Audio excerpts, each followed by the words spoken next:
dia kebetulan tidak bisa hadir karena sesuatu hal yang saya hormati rekan-rekan kerja saya yang saya cintai, Bapak dan Ibu Guru SD Negeri Sekian.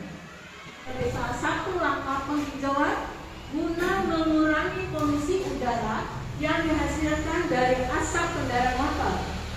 Generasi pada sektor pertanian yang kurang menjadikan proyek ini diharapkan menjadi salah satu langkah untuk menumbuhkan generasi baru yang mendukung sektor pertanian. Itu tepuk kali, Mak.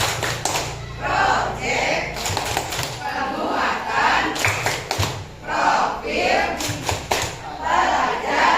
belajar Pancasila, beriman dan bertakwa pada Tuhan Yang Esa dan berakhlak mulia, berkelindahan global, gotong royong mandiri, kreatif dan bernalar kritis, belajar Pancasila.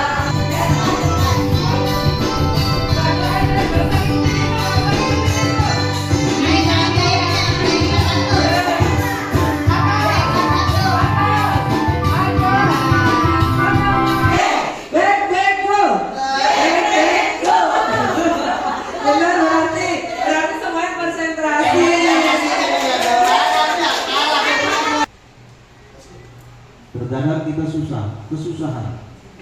Artinya realitasnya di kelas dengan berbagai macam rencana dan sebagainya, akhirnya kita rencana itu berapa persen kita laksanakan. Ibu sekalian, karena kita menghadapi objeknya adalah anak-anak dari manusia, tentu manusia itu punya emosional, tentu manusia itu punya keinginan, tentu manusia itu punya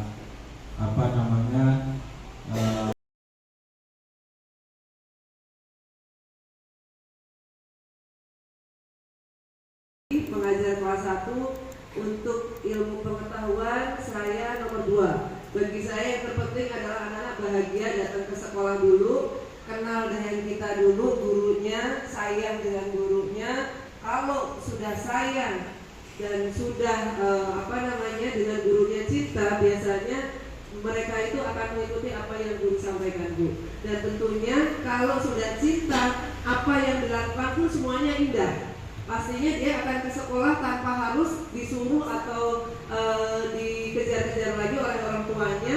Mereka akan mempunyai kesadaran dan tanggung jawab sendiri untuk datang ke sekolah. Mungkin itu dari saya. Terima kasih. Assalamualaikum warahmatullahi wabarakatuh. Saya guru kelas 2, terutama kelas 2D yang anaknya seperti Pak Indra Jano.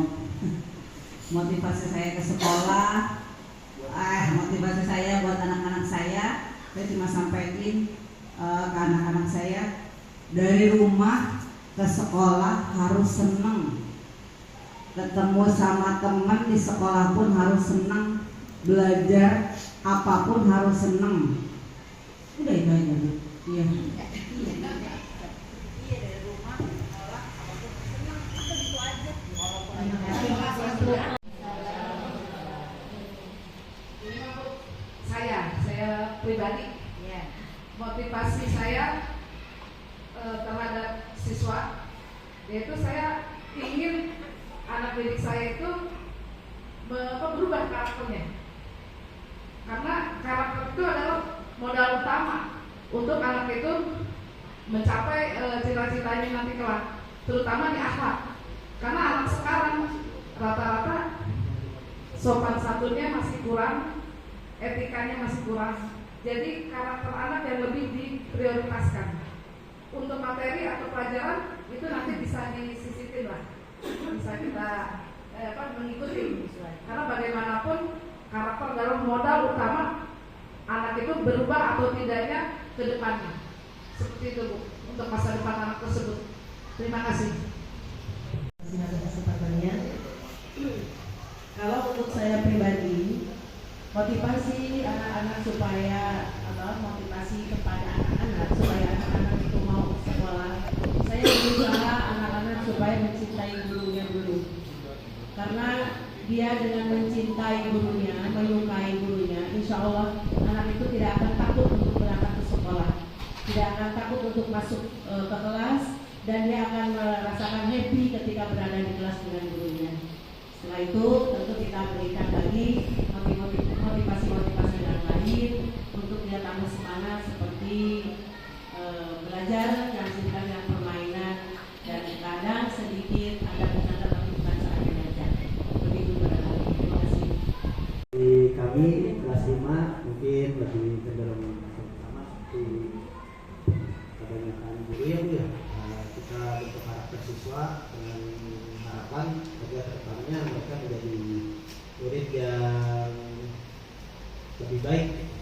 Kalau untuk pintar mungkin anak pintar anak itu mudah diukur oleh guru, tapi kalau untuk jadi lebih baik itu memang kewajiban guru untuk membentuk karakter anak menjadi bagus. Hanya biasanya anak-anak itu dimotivasi rubah karakternya, rubah perilaku, adab kepada guru, adab kepada lingkungan dan lain-lain, itu lebih ditingkatkan lagi. Kalau untuk ilmu biasanya bisa dicari di banyak tempat, banyak lingkungan, jadi belajar sambil berkembang itu bisa. Tapi kalau untuk perubahan karakter, untuk perubahan adab memang harus dicontohkan dari guru, lingkungan sekolah, lingkungan keluarga, seperti itu. Jadi memang motivasi kita ke siswa untuk merubah perilakunya terlebih dahulu, karena adab di atas ilmu mungkin ya Pak ya. Jadi kalau adab sudah baik mungkin ilmu akan mengikuti, lebih mudah memahami ilmu.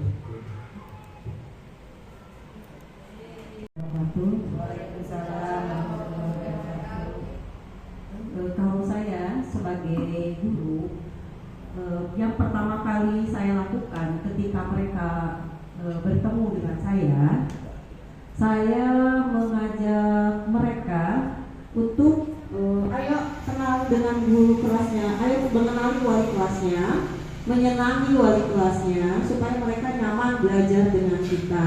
Jadi anak-anak itu saya usahakan saya berperilaku atau berbuat ya yang menyenangkan dengan mereka, supaya mereka juga ikut tertarik dengan kita. Dan kalau sudah mereka tertarik dengan kita, apapun yang kita berikan, apapun yang kita tanamkan kepada mereka, mudah-mudahan mereka bisa mengikuti karena mereka sudah kenal dan sayang kepada kita. Jadi yang pertama kali saya lakukan itu mereka harus sayang dulu dengan wali kelasnya, supaya bisa saling menyayangi, tumbuh rasa kasih sayang di antara saya sebagai wali kelas dengan murid-murid saya, dan mereka juga akan tumbuh saling menyayangi. Karena akhlak yang baik, etika yang baik, nggak bakal ada yang namanya terjadi pembulian, nggak bakal ada yang namanya perundungan kalau batiniahnya sehat. Maka kata-kata sehat ini menjadi nasihat. Dikatakan ad-dinun nasihah, agama menjadi nasihat. Dan pun kita menuntut ilmu pun harus sehat. Percuma kalau semangatnya luar biasa tapi bocahnya sakit, mending suruh pulang. Percuma kalau dia masuk kelas dengan semangatnya tapi bocah lagi bindeng, lagi enak badan, nggak akan masuk. Bocahnya gembira tapi badan lagi nggak enak juga. Makanya tuh saya setuju kayak program kalau presiden kita tuh makan apa?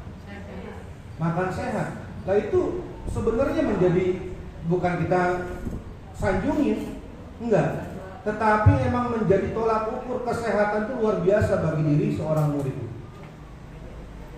Maka yang harus dilakukan bagi seorang guru itu di saat masuk ke kelas, tanyakan dulu kondisi seorang murid sehat apa enggak, apa kabarnya, baik enggak. Menurut saya secara ini benar kata Pak ini semuanya benar, nggak ada salah. Tapi yang jelas di saat anak ini datang ke sekolah, yang pertama sehat, yang kedua mereka harus patuh dulu, senang dulu. Hal yang kita lakukan atau misalkan semua guru pasti trik lah atau punya treatment sendiri gimana memperlakukan anak-anak kita, gitu, mau dari kelas 1 sampai kelas 6 kan beda, pasti akan berbeda ya. Gimana caranya mereka senang, bahagia, terus tidak merasa jenuh. Kalau saya mau bilang sama anak-anak, kalau ada pelajaran, kalau pelajaran yang masuk jangan dijadiin beban, ini sekali dulu, dicoba dulu, jangan bilang nggak bisa kalau kalian belum coba. Kalau saya selalu mengingatkan ya, terima kasih. Terima kasih untuk semuanya. Ya, tepuk tangan untuk kita semua.